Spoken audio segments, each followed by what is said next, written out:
Assalamualaikum warahmatullahi wabarakatuh. Nama saya Akmal Lasmi Gifari dari kelas 11 MIPA 7 absen 3. Saya akan menjelaskan tentang biografi tokoh nasional Indonesia, yaitu Bung Tomo. Bung Tomo atau Sutomo dilahirkan di Kampung Blauran di pusat kota Surabaya. Ayahnya bernama Kartawan Cipto Wijojo, seorang kepala keluarga dari kelas menengah.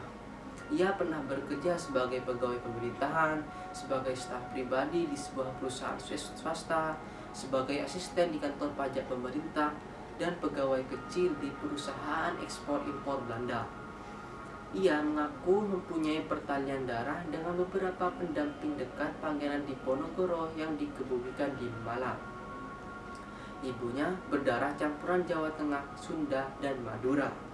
Ia pernah bekerja sebagai polisi di kota Praja dan pernah pula menjadi anggota Syarikat Islam sebelum ia pindah ke Surabaya dan menjadi distributor lokal untuk perusahaan mesin jahit Siregar. Sutomo dibesarkan di rumah yang sangat menghargai pendidikan. Ia berbicara dengan terus terang dan penuh semangat. Ia suka bekerja keras untuk memperbaiki keadaan. Pada usia 12 tahun, ketika ia terpaksa meninggalkan pendidikannya di Mulo, Sutomo melakukan berbagai pekerjaan kecil-kecilan untuk mengatasi dampak depresi yang melanda dunia saat itu. Belakangan ia menyelesaikan pendidikan HBS-nya lewat korespondensi, tetapi tidak pernah resmi lulus. Sutomo kemudian bergabung dengan KBI, Kepanduan Bangsa Indonesia.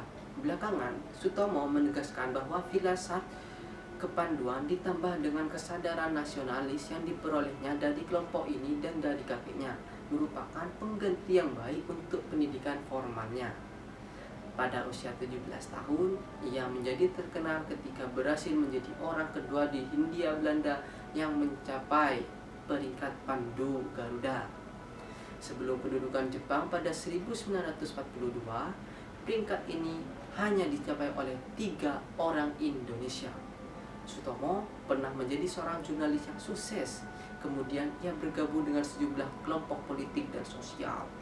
Ketika ia terpilih pada 1944 untuk menjadi anggota Gerakan Rakyat Baru yang disponsori oleh Jepang, hampir tak seorang pun yang mengenal dia. Namun semua ini mempersiapkan Sutomo untuk peranan yang sangat penting. Ketika pada Oktober dan November 1945, ia menjadi salah satu pemimpin yang menggerakkan dan membangkitkan semangat rakyat Surabaya. Yang pada waktu itu Surabaya diserang habis-habisan oleh pasukan Inggris yang mendarat untuk meluncurkan senjata tentara pendudukan Jepang dan membebaskan tawanan Eropa. Sutomo terutama sekali senang dikenang karena seru-seruan pembukaannya di dalam siaran-siaran radio yang penuh dengan semangat kemerdekaan. Itu saja yang saya bisa sampaikan. Kalau ada kata-kata yang salah, saya mohon maaf. Wassalamualaikum warahmatullahi wabarakatuh.